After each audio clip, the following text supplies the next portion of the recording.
Spoštovani župan občine Kamnik, poslanci državnega zbora, predsednik in predstavniki Zveze društev Generalmajster, spoštovane Kamničanke, spoštovani Kamničani, dragi gostje.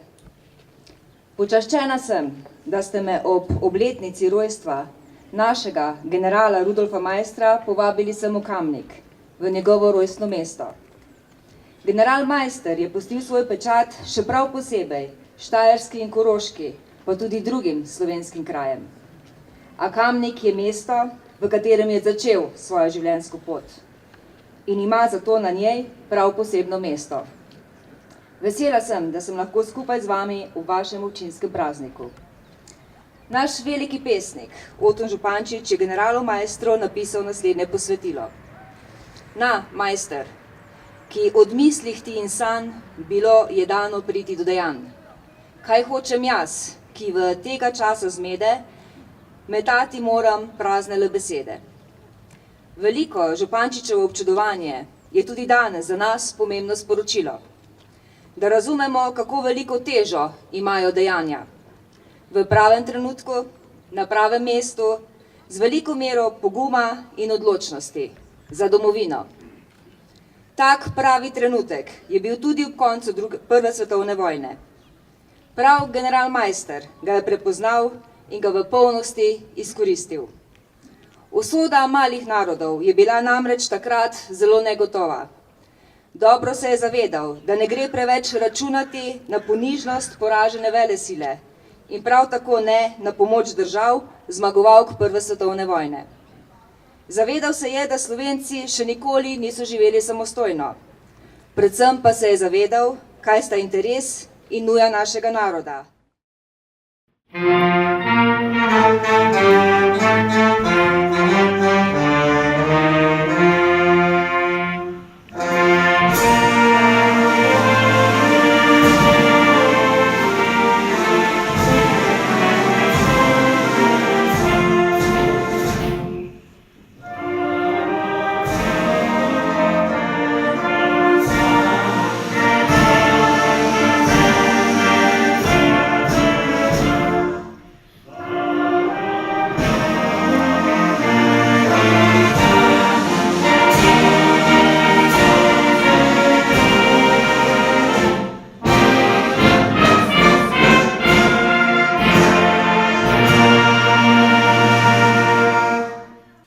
Spoštovana ministrica za obrambo Andreja Katič, spoštovani visoki gostje, predstavniki Slovenske vojske, spoštovane občanke in občani.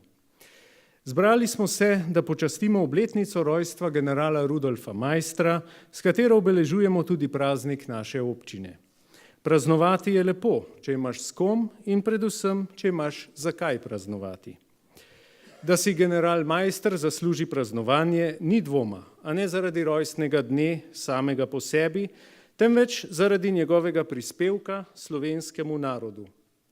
Kljub temu, da je bil dolga leta prezrt, skoraj odrinjen iz spomina slovenskega zgodovinopisja, danes skoraj ni človeka, ki ne bi slišal zanj. Zlasti ponosni so nanj pripadniki Slovenske vojske, saj je leta 1918 suvereno ovrgel prepričanje, da Slovenci nimamo svoje vojaške zgodovine in tradicije, da smo dobri samo za hlapce drugim, ko nas ti potrebujejo. Bil je prvi slovenski general, predvsem pa človek, ki ni bil skromen v svojih hotenjih in ciljih. Bil je preprosto pravi človek na pravem mestu, v pravem času, z najpomembnejšo prvino pogumom. Ni pogumen tisti, ki ne čuti strahu. Pogumen je tisti, ki se s strahom spopade, ga obvlada in stori, kar se od njega pričakuje. Točno to je storil, ker mu ni bilo vseeno, kaj bo s Slovenci v prihodnosti. Po njem se je zgodilo še marsikaj, pot je bila dolga in težka, a brez Rudolfa Maistra bi bila nemogoča že v štartu. Praznovanje si zasluži tudi občina Kamnik. Ne občina kot ustanova, kjer je zaposlenih toliko in toliko uradnikov občinske uprave, direktorica, podžupana in župan, občina, ki jo največkrat ljudje zamenjujejo z upravno enoto, temveč občina kot skupnost ljudi, ki v njej prebivajo. Vsi smo občanke in občani naše občine in vsi se moramo tudi potruditi zanjo, da nam bo v ponos. Naša občina je za slovenske razmere zelo velika in razvejana, s svojimi 29.500 prebivalci tudi zahtevna za usklajevanje vseh interesov družbe. Sodbe o uspešnosti našega dela so lahko takšne ali drugačne. Ne morem in ne smem trditi, da smo bili na vseh področjih uspešni, najboljši in da boljših od nas ni. Ni mi pa tudi nerodno stati pred vami in reči, da smo v smer napredka premaknili marsikaj. Med drugim smo pred kratkim prejeli tudi priznanje Zlati kamen za najprodornejšo občino v regiji, jeseni pa priznanje Turistične zveze Slovenije za najlepše mesto v kategoriji srednjih mest. Priznanje ni blazina, na kateri se mirno spi, temveč je veslo za veslanje proti toku. Če se ustaviš, te bo odneslo. Trdno verjamem, da bomo upravičili zaupanje ocenjevalcev tudi v prihodnje in se trudili vsak dan znova. Pri našem delu smo se srečevali tudi z odpravljanjem posledic naravnega delovanja, sanirali smo 5 plazov v skupni vrednosti 209.352 evrov in v sodelovanju z gasilskimi društvi izvedli preventivne ukrepe na vodotokih. Za redno vzdrževanje 419 km občinskih cest je bilo porabljenih 987.420 evrov. Obnovili smo nekaj lokalnih cest, pri tem moram izpostaviti cesto proti muzeju na gradu Zaprice, ki je končno dobila urejeno podobo, kakršno si medobčinski muzej Kamnik tudi zasluži. Gradili smo pločnike, postavljali javno razsvetljavo in zgradili avtobusno postajo v Soteski skupaj s pločnikom. Spodbujali smo malo gospodarstvo. Sredstva so bila porabljena tudi za odpiranje delovnih mest. Uspešno deluje zlasti pospeševalnik podjetništva, poimenovan Kickstarter. Medtem, ko so bili v preteklosti popularni inkubatorji, od katerih ni bilo skoraj nobene koristi, je Kickstarter popolnoma druga, kamniška zgodba. Kickstarter deluje v prostorih nekdanje smodnišnice v neposredni bližini mladinskega centra Kotlovnica. Poleg uporabe delovnega prostora in opreme, kar je običajno za podobne coworking prostore, ponuja Kickstarter tudi redna izobraževanja in predstavitve dobrih praks ter stimulativno okolje, vpeto med industrijsko dediščino in kulturnim središčem Kamnika. Pomembno vlogo pri spodbujanju podjetništva ima tudi podjetniški klub, saj so člani, priznani kamniški podjetniki, pred kratkim ustanovili sklad za pomoč mladim podjetnikom in že v prvem hipu zbrali preko 60.000 evrov. Sodelovanje občine in podjetnikov je ključno za nadaljnji razvoj. Samo družba, ki ustvarja, lahko računa na uspeh. Turizmu smo namenili 510.600 evrov. Projektu Kohezija, odvajanje odpadne vode, smo namenili 3.389.227 evrov. V Tuhinjski dolini je bilo izvedeno 11,3 km kanalizacijskih cevi, vgrajenih je bilo 5 črpališč, na novo je bilo asfaltiranih več občinskih in regionalnih cest. V sklopu dodatnih del je bil na območju Soteske zgrajen pločnik v dolžini 800 metrov. Projektu čiščenje odpadne vode smo namenili 2.477.067 evrov. Nadgradnja čistilne naprave Domžale Kamnik se je pričela v mesecu avgustu 2014. Dela so bila v letu 2016 končana. Projektu Kohezija izgradnja vodovodnih sistemov smo namenili 2.058.888 evrov. Izgradnja vodovoda se je v letu 2016 nadaljevala v Tuhinjski dolini, kjer je bilo skupno položenih približno 10,4 km vodovodnih cevi, končana so bila gradbena dela na črpališču Šmartno v Tuhinju ter gradbena dela na vodohranu Šmartno v Tuhinju s kapaciteto 100 kubičnih metrov. Pričela so se dela na vodohranu Soteska, ki pa bodo dokončana v letu 2017. Zaključena je bila gradnja protipoplavnega zidu ob Kamniški Bistrici od trgovine Špar do Titanovega jezu v 3. fazi. Delež sofinanciranja je znašal strani občine 11%, strani države pa 89% vrednosti investicije, strošek nadzora in koordinacije pa je v celoti bremenil občino.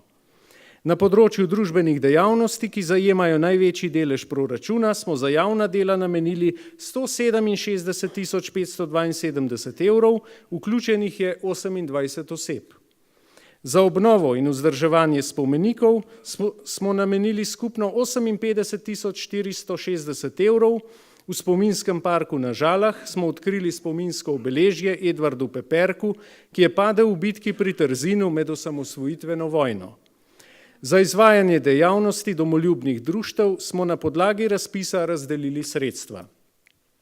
Za kulturne programe smo namenili 159.600 evrov. Sofinancirali smo kulturne programe kulturnih društev in posameznikov, mestno godbo Kamnik, folklorne dejavnosti in poletni festival Kamfest. Za delovanje Doma kulture Kamnik smo skupaj namenili 200.800 evrov. Športu smo namenili 1.155.845 evrov. Za sofinanciranje mladinskih programov smo zagotovili sredstva v skupni višini 60.200 evrov. Za nemoteno delovanje vrtcev v občini Kamnik smo namenili za doplačilo oskrbnih stroškov 4.645.631 evrov. Za investicije v vrtcu Antona Medveda je bilo porabljenih 414.500 evrov. Za nemoteno delovanje osnovnošolskega izobraževanja je bilo namenjeno 1.376.878 evrov, med drugim za sanacijo podružničnih osnovnih šol Zgornji Tuhin in Sela, ter sanacijo ostrešja in ureditev mansardnih prostorov v osnovni šoli 27. julij Kamnik. Za delovanje glasbene šole smo namenili 158.300 evrov.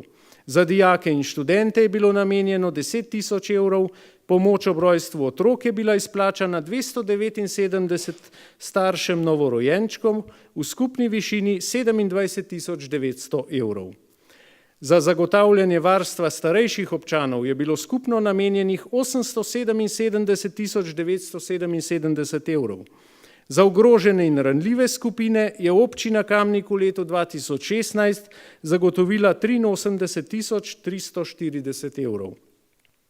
Za sofinanciranje programov humanitarnih društev je bilo namenjenih 35.990 evrov.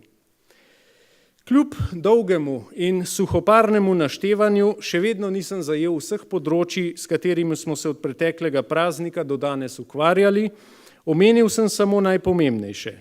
Bilo pa bi še veliko lažje, če bi vodilni v državi končno doumeli, da imajo občine vlogo nosilca razvoja in nas ne bi poniževali s svojim odnosom pri financiranju zakonskih nalog in drugih problemih, ki jih občine zaradi zakonodaje ne morejo same reševati.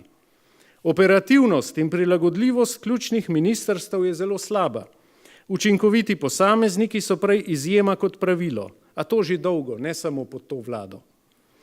Če ti ministrica za okolje reče, da ona pa naših problemov ne bo reševala, se sprašujem, čigave bo, svoje, avstrijske, morda hrvaške. Čemu je potem na funkciji? Žalitev prve vrste, najprej župana, posledično pa tudi prebivalcev, ki čakamo rešitev, saj se vleče že nekaj let enaka problematika. Ko se oziramo nazaj, je nujen tudi pogled naprej. Sprejeta proračuna za leti 2017 in 2018 nakazujeta, da so pred nami zahtevne naloge. Zlasti proračun za leto 2017 je najvišji doslej, ker vsebuje kohezijska evropska sredstva in 7,5 milijona evrov kredita za gradnjo osnovne šole Frana Albrehta Kamnik. Zlasti ta projekt nam bo v prihodnosti zaposloval možgane in kratil mirno spanje.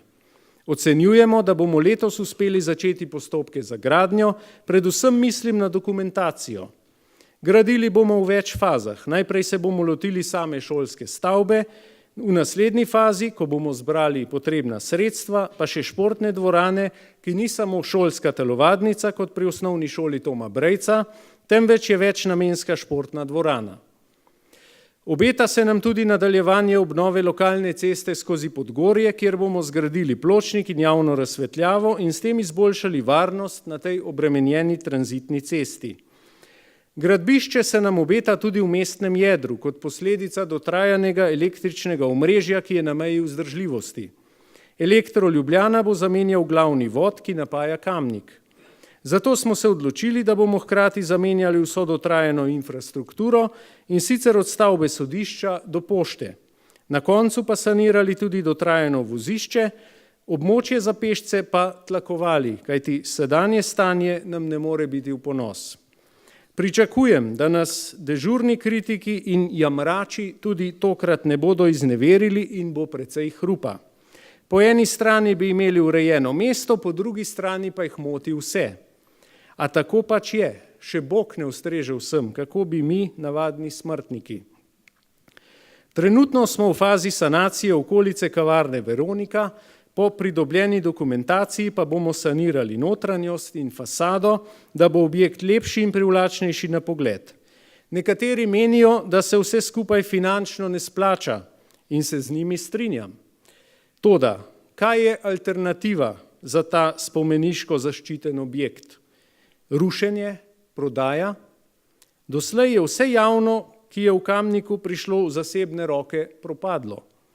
Razne kompenzacije so se pa v preteklosti tudi pokazale kot uničujoče. Poglejmo samo primer Starega gradu. Mislim, da se vsi strinjamo, da gre za dediščino starega mestnega jedra, ki zahteva posebno skrb. Na Starem gradu pa je obnova lokala v večjem delu končana in če bomo imeli srečno roko pri izbiri najemnika, bomo lahko kmalu popili kavo. Bomo pa morali vsi opraviti svoj del naloge, tako najemnik, kakor gostje.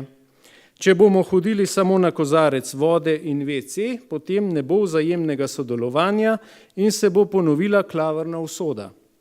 Veliko je namreč strokovnjakov, tistih, ki so pripravljeni trdo delati in kaj prispevati, pa bolj malo. V skupnih rokah je uspeh, ne samo v rokah enega. Ker pa praznujemo praznik generala Maistra, naj omenim tudi širitev muzejskega prostora v pritličju njegove rojstne hiše, kmalu bo zaključena projektna dokumentacija. Spoštovani, ciljev ni malo, a s sodelovanjem so uresničljivi. Tisto, kar se danes zdi neizvedljivo, utopično, morda sanjaško, lahko s trdim delom in prizadevanji postane resnično. Tako kot so svoje cilje znali in zmogli doseči naši nocojšnji nagrajenci. Skupno vsem je, da so začeli iz nič ali pa z zelo skromnimi izhodišči, s predanostjo, odrekanji, postavljanjem drugih pred svoj interes, pa so zmagali in postali stebri družbe. Vsem iskreno čestitam. Naštel sem veliko številk, a ni vse v denarju, metrih in betonu. Največja vrednota in bogatstvo vsake občine je človek, posameznik, ki je občutljiv za stiske drugih. Zato se zahvaljujem vsem sodelavkam in sodelavcem, ki so velikokrat strelovod za osebne probleme drugih, podžupanoma in občinskim svetnicam in svetnikom. Zahvala gre vsem posameznikom, ki vsak dan delate za boljše razmere v naši družbi. Prostovoljcem sil za zaščito in reševanje in prostovoljcem na drugih področjih, ki svoj čas, znanje in energijo darujete občini Kamnik za boljše življenje vseh nas. Iskrene čestitke ob današnjem prazniku občine Kamnik naj se razvija v dobro vseh. Hvala.